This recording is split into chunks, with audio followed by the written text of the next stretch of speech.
The WIEN Women podcast series is an initiative of the Women in Energy Network and features carefully curated conversations with female entrepreneurs and professionals across the oil, gas, power, and renewable energy sectors in Africa.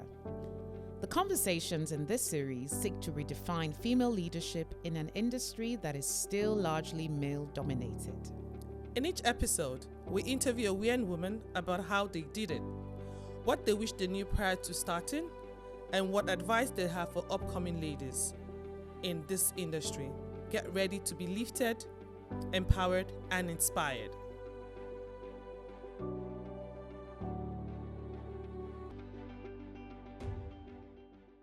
Hi, my name is Charlotte Essiet.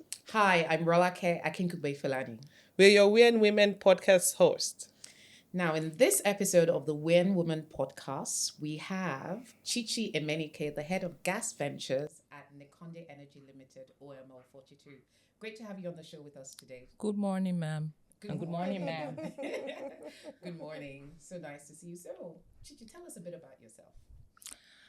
Okay, so Chichi, I've done the oil and gas industry in Nigeria for about 25 years. Okay, I'm happily married with 4 children. I've got about 3 that are almost adults, junior adult, and I've got a 7-year-old. So you can imagine what I'm doing. That's where the inclusion and diversity first starts from. Yeah. So I've been lucky. I've been one of the lucky ones who have done the entire value chain. So I've done up, mid, and downstream. Started out with ExxonMobil. I worked for about 10 years, and then I left a couple of indigenous. And today I sit in Nekonde, where I head the gas business. I've worked there for almost 5 years. And most recently, I also became the acting MD because of some number of changes. So for us, really, or for me, really, I've had a career that's focused around proper operations, contract administration, engineering, and financing too. Okay, I've done a bit of structuring for finances for different deals, whether crude, gas, so it's not been easy, but in a nutshell, that's what it looks like, and that's who I am. I've served, so just to add to, so I've served on the Council of the Nigerian Gas Association. Predominantly, I've done gas for, say, about 10 years. I've served on council for about 8 years. Capacity is FinSec first. Then I moved on to Secretary General. And then most recently, I became the group chair for the Inclusion and Diversity Group.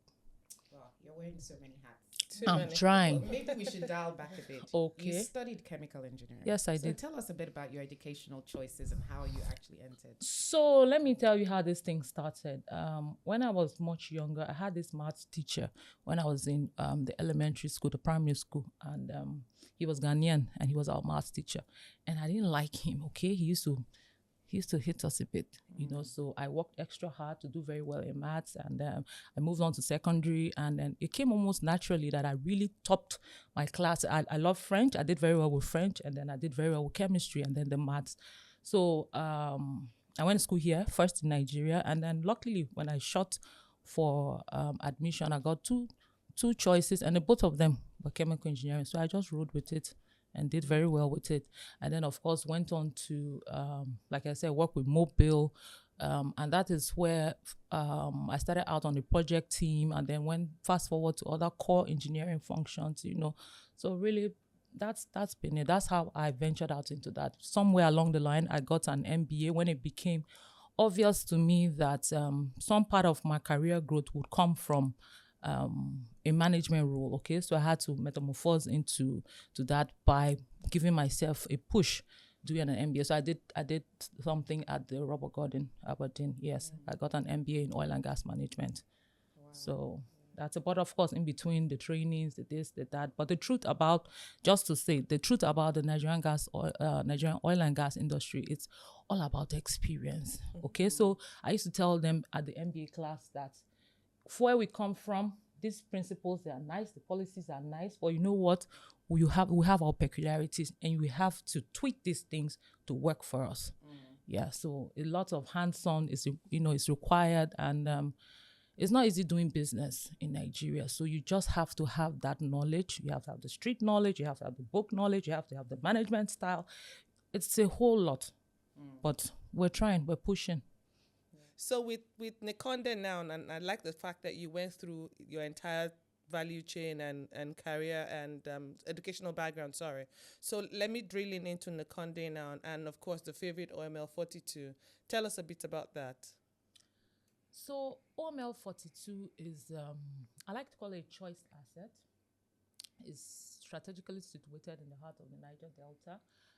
Today, currently, we're producing at least 35,000 barrels of crude. Yeah, so we're doing pretty well. We have one of the big things you talk about when you come to oil and gas business is evacuation. So we have an alternative crude evacuation system we're using for barging. We use barging to take away our crude. The flank where you find us in the Niger Delta is where you have the TFP, that's the transfocados. That pipeline is over 60 years old. So we have issues with so many injectors and waters and all that. On the gas side, we have so it's an old shale asset. It is. Yes, so we have 4 producing fields. On one of the assets, we have about 2 of the assets, we have associated gas, but we have huge non-associated. Yes. So, I mean, we're talking about over 3.8 TCF. So that mandate has been what I've been running with. We've had some success, especially around capturing our gas flares. So even that has brought different sorts of scenarios. You know, gas is new, so the policies around it, the laws around it, the institutional frameworks, it's all a moving train right now. We've done so much with crude, so yeah, we've got a lot of experience with that, but it's not been easy, but we've been working with our JV partners. So that asset is owned 55% by the EMP arm of the NNPC. That is so they used to be MPDC. They're called so NEPL today. Yes. So they own 55, we do 45, but we are the private sector, as you know. So it beholds on us really to run that as a proper business. They've been helpful. A lot of relationship management, stakeholder management, you know, a great deal of it comes into play, and then that works all through the ranks, all the way to the NNPC top. Yes, we've been having the support of the GMD NNPC. Ultimately, what the country or the asset is just trying to do is to see how we can maximize the potentials we have. It's a very rich asset, very prolific, both crude and gas. We have wells which we haven't opened since Shell has left. We have some that are working, so we have planned still. We have rigless and even non-rigless interventions and all that. So we're pretty busy, but like I said, the whole works comes into play. So whether it's engineering, whether it's operations, whether it's community, we're in the heart of the Niger Delta, whether it's all the new facets of the PIA, what the PIA has come with, because that in itself, as we're working today, we found that it's something we've passed, but the truth be told, this is my personal opinion. It's almost like a walking landmine. So you need to be careful. So whatever you think you have as gains, you need to also be careful, or you've conquered. There are some tricky points where you need to also step carefully. And some of the other things we've seen that we hope, I'm not digressing too far, but some of the things we've hoped as an indigenous can be looked into is the multiplicity of agencies. So you have the PI came with a digression or a split of the DPR. So today we have to deal with the authority and deal with the commission. Now, between those two, you have a lot of roles that overlap. You have a lot of, sometimes you have the presidency has to intervene, write letters to tell us this is responsible for this, person is responsible for this. And there's a whole issuance of and so many things which borderline. Sometimes I tend to think maybe they're not encouraging to indigenous, all right? The idea we would, like to plead with the regulatories really is try to create an enabling environment, not a punitive environment, all right? So for us, that is much of what we've been doing. We're still working, so I don't think it's news out there that Nekonde has had a lot of loans, and part of it we've been working on re-strategizing our loans. We've been restructuring, and then quite recently, yes, we signed an FTSA, which is a Financing, Technical and Services Agreement. I was a key part of that team. What we did was we're able to attract at least $1 billion that's going to come into that asset for development of crude and gas over the next 15-year period. So we're dealing with base volumes. We're also dealing with incremental, but the whole idea is to see how we maximize. We've just renewed the license of the the asset, so we have it again. Same for the, OML 42? Yes. So we have it again for the next, I think it's 20 years or something like that. So it's been a huge learning. Curve. Yes, Yeah, yes. I It's can come with imagine. all the stuff, but I've been glad to say I've been a good part of that story, and I've learned a lot. I have learned a lot. You said a lot. Yeah, I you know. said a whole lot. I tried to put And you said a lot regarding the technical side, the industry, you know, Yes. what you're doing. Clearly, Nekonde is on the upward trajectory. Hopefully, you will continue to manage your community affairs and ensure you ramp up production. But you've been in this business for 25 years. Here you are sitting pretty much at the helm of the firm now in acting capacity. You've worked across the value chain. You know, when I listen to you, the words sound so sweet, and I'm thinking, what a formidable woman. But I know that it hasn't been without challenges, Tell me both about personal it. and professional. Yes. So can you just give us some insights into some of the more difficult moments of your career, as much as you'd like to reveal, and then how you were able to overcome and turn them around? So, I'll take it this way, because this is some of the things I tell some of the younger girls I work with. You have to be very deliberate about where you want to go or how you think you want to go. Okay. The truth about our industry is it is highly male denominated. It's a patriarchal society, Yes. but it's not an excuse. The truth is, and I've always said this countless times, you see the oil and gas business in Nigeria today, it requires huge financing. And the truth is, anybody putting their money on the table does not care about gender. It's either Just you're make it delivering, work. it has Yeah. to work. You have to defend to your board, you have to defend to your lenders. They don't want excuses. So I tell the ladies, and this is what has worked for me, I've had to multitask. I've had to take the tougher tax on the table. You know, sometimes you get into offices, and please, let's be real here. You get into offices sometimes, and the women want to huddle together and gossip about HR, about how everything is not working. You know, how do you use that time to train yourself? There are so many sites out there. So what have you done? You become a dinosaur whilst you are still talking, and people, but that it happens. Yeah. It happens. So, when we get on the table, you now find the girls are the ones that don't want to speak up very well. They're timid. They're timid. They're not exposed, and you've not spent time being out there. It's not going to come easy. That's just the truth. And I remember one time where I think Charlotte and I were on some talk show, and we were saying and encouraging the look. You have to build your own support system. What works for you? Stay inside and cry. There's always that friend that you can cry on. Wipe your tears, adjust your wig, come out and sit on your throne and own it. You have to earn your place at the table, and earning your place at the table is not bootlicking, it's not gossiping, it's not that only. It only sells you for a while. Ultimately, It's not consistent. people will know when you bring stuff to the table. So I don't, I pull out the girls, like the ones I see that have the attributes on my team. I encourage them, but I come hard on them. One woman who I always give kudos to in industry who helped train me is Mrs. Ezi, but I worked with her for about 7 years. That's Audrey. Audrey. Yes, Yeah. that was my boss at some point, and I know how she stretched me. But you see, in the stretching is where the results come from. All right, so she's so proud of me today, and I'm also happy for the time I spent with her. And I'm also trying to replicate that even with my daughters. I tell them, I don't put them in a very calm. I say, look, you have to work, you have to know what you're doing. You spend your time on the social media, whatever you're using it to do. You must form businesses there. What are the social numbers you have? What are you using them for? What's the traction for? You have to work. So it has not been easy, but I mean, I don't know if I've been able to tell you. So even for instance, the asset where I work now, I have to get into the heart of the Niger Delta. What also works for me is being hands-on. You can't delegate for as much as, look, that doesn't work for me. So when I get down to Warri, where the asset is, I get into the speedboat and I go for about, put on everything, take my mopo, my security details, and we hit it 1 hour, depending on where the field is. So I got some fields that I have to do 1 hour. I have the farthest, Jones Creek, which is closer to the Escravos. I do that in about an hour and a half. And you go there, you have to inspect the infrastructure. You have to do whatever you need to do. You need to deal with the staff on ground. You need to deal with their nuances. You need to deal with their feelings, because sometimes you need to encourage the team. You are a team lead. So how do you make them understand that you know where they're coming from, when things are not done properly, HR is listening, the team lead is listening. So all that is encompassing. But I think in all this, it won't be nice not to also say I give kudos to my husband who has also tried. Sometimes I forget, I bring my workload at home. Sometimes I bring my work attitude at home. Yeah, Chichi really spits in. It's hot. And he's reminding me, do you think I'm in your office?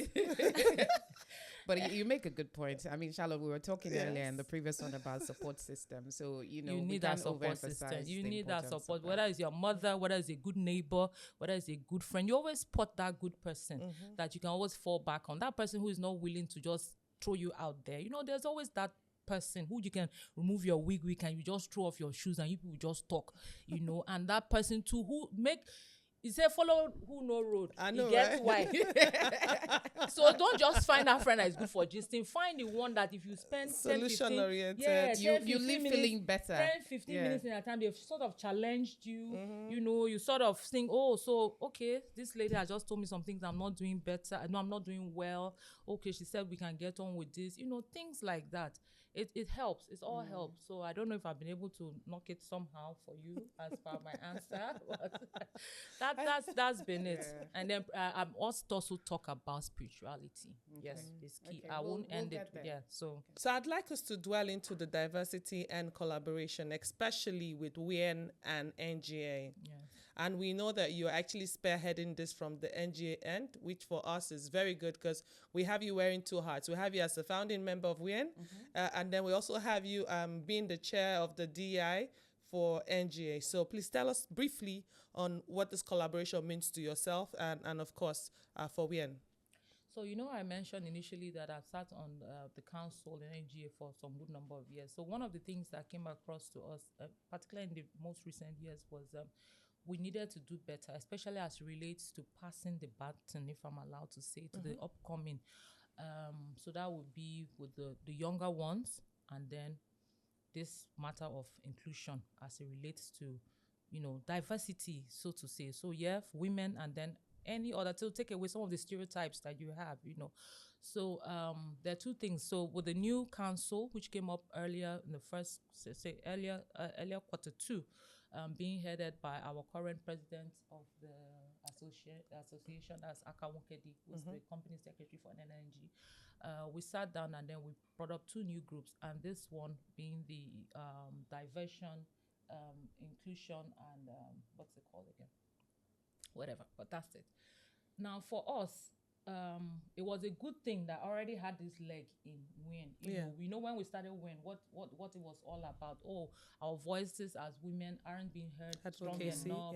Who's talking for us? Well, who's on the table? Who can look at it? Who are the he's for the she's? Allies, really, who are the men we can look for in the system? Because you see all these things we see when you come to WIEN. You have talk shows, you have people that are talking. Nobody even remembered. It's almost like sometimes you come to a table and you're having a round table and you see the men deliberately are talking to the other men because they just think maybe the women didn't come with there's nothing upstairs with cerebral stuff to the there's table. Nothing upstairs, unfortunately. So we sat down and we said, oh look, we need to work more on this, and the mode to do that, it was just an easy window. See how we move with WIEN is already running with some advocacy stuff. Okay, so the focus for us is the collaboration.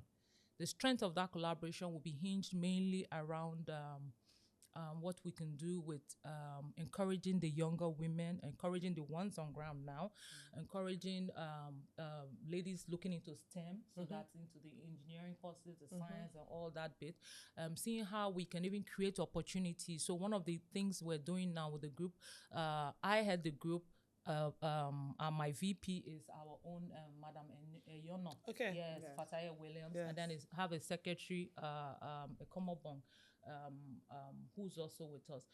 So we're currently drawing up a roadmap. That roadmap will see us short to medium term drawing out some key initiatives, deliberately creating windows, because the truth be told, it's so easy to create a group. How you walk that talk now is now the next thing. So we want to start, we have penciled out some organizations, Aka, our PNG, has already said he will start with energy with us, trying to deliberately creating opportunities for internships, just getting people inside. And then you do know that at the NGA we have the learning solutions, which is what the group is also a part of. So we're trying to see how we can we do charge you for those courses, but how we can have reduced rates for both the women, for the younger generations, those in school, stuff like that. So for us, is a huge opportunity. And because I personally have seen how I've had to work my way through the ranks, and it's a lot of hand holding, trying to deliberately create the platform, as you come up, as you rise, you know how it is. You just have fewer women up the cadre. So we have to deliberately start pulling up people, encouraging them, and all that are some of the things we're working on. We're building a charter now for organizations who would want to sign up with us. But like I said, it is rather walking the talk that is most important. Absolutely, walk the talk. So collaboration is obviously very key. Yes. And there's always that perception out there that women don't work well together. And I think it's a myth because my experience has been, organizations like WIEN are breaking those myths. So what has been your experience about the women who have made a difference in your life as an individual, as a professional? So let me tell you the truth. I have my former boss, used to say, we need to stop that rhetoric, of women. That if you tell yourself the truth, if you have 10 women, you can have 2 that the evil godmothers. But you got the rest of the 8. And the rest, you have the rest. Men, you have very terrible men too. Have you forgotten that? But nobody says. But nobody talks about it. It's because we want to spread the rhetoric. So leave that bad rhetoric and say, I've met a couple of good women who have done A, B, C, D. To me, I've deliberately done a lot of things that will make people remember me, encourage people on my team, encourage people I've met, cleaners I've met, things like that. Because, I gave you an example of Mrs. Ezibo I've worked with, and even so many other women who have been nice, who have helped out with, helped out through the HR system, who have helped out with ideas, who have helped out with creating opportunities. Sometimes you just talk to them just because they happen to be in privileged positions, but I always say, it is key you work on yourself, because the truth is, when the opportunity presents, you need to be ready for it. So a woman would also not pull you on the team just because you're a woman, she's just trying to fill the space. You need to, and that's why I spoke initially about training. What do you talk about yourself? If you sit down today, trust me, there's no system you get into that you will not find the downsides. So you can choose to be doing that, or you choose to focus on her, because you see, whatever experience you pick up, nobody can ever take it away from you. Absolutely. Whatever training you've got, nobody can ever take it away from you. Yeah. So the thing about it, the women I've met, they've been very deliberate about helping on the spiritual side. People have encouraged me. People have spoken to me. Things that uplift the spirit. That it's not easy. I'm not going to tell you that it's easy, even on the home side, But we just need to be a bit kinder to ourselves. And like I said, just stop that rhetoric, okay? They've got very wicked men out there. So let's change the narrative. Just tell it as it is. Please. Yes, indeed. Wow. Very, very interesting. So I guess maybe a final question for you is, what do you most look forward to in the future? So because I've done 25 years already, I'm looking to almost at this point now. So it's almost, I'm going to use one, the subsurface diagram to describe that. No problem. Sometimes when you look at the reserves, they start building. At some point, they plateau. Yes. And then they start talking about resting. So now I'm getting to my plateau. But you see, that plateau, I want to consolidate. So I've done indigenous businesses for a while. I've learned quite a lot. Yeah. And I'm looking to, one of these days, probably step out into doing my own, taking 1 or 2 other strong women with me and floating something where we can also show that we can do well. But for now, I'm still learning. So, it will be foolhardy of me to say that, I think I've garnered it, or no, I'm still there. But that would be the ultimate, thing for me, yes. I do also have a bit of a passion for charity too. So I have a couple of things I've been doing quietly, even through my daughters, I've got 2 daughters. I always keep talking about daughters. So my first daughter is 22 and my second one is 17. So they're big enough. The 22 is an IG diva. Really? Yeah. I was even going to say, wow, you have a 20-year-old. You look Yeah, does. she has a big business. Oh, wow. Yeah, I actually follow her. She has Nice. a business at in my boys' quarter. And she's doing clothing lines. She's doing all that. And she's doing all social media, stuff and influencing for corporates like Coca-Cola and all that. So, she's working. And then the second one too is also doing some stuff. So I'm looking forward to setting up, some charity thing that will be probably more official than what I'm doing. I've been doing things under the covers. And I must mention this. I have one case I'm so proud of. I had a lady who was a cleaner in our office then. Today she's a chef. Oh, that's I amazing. took her off the streets. I kept her. I told her to pay attention when I'm cooking, and she ran with it. She got training. Today she's a chef. I won't mention the name, but she's a chef in a big restaurant in That's Phase amazing. 1. Yes, and she's doing so well. Someone who came from a very poor background. And I have a couple of them like that I've been assisting, under the covers, So those are some of the things I think I can focus on. Yeah. Moving Wow. forward. Not only are you a power woman, you've got a great heart as well. Mhm. So inspiring. That I can say, yes. So inspiring. Well, Charlotte, I mean, it's been inspiring, hasn't it? I've had so much fun as usual with Chichi. It's just that I don't have the other part, but that happens at the house Maybe when we I should come. set up another podcast for the other part. We should when we Don't come tease to our us house. like this.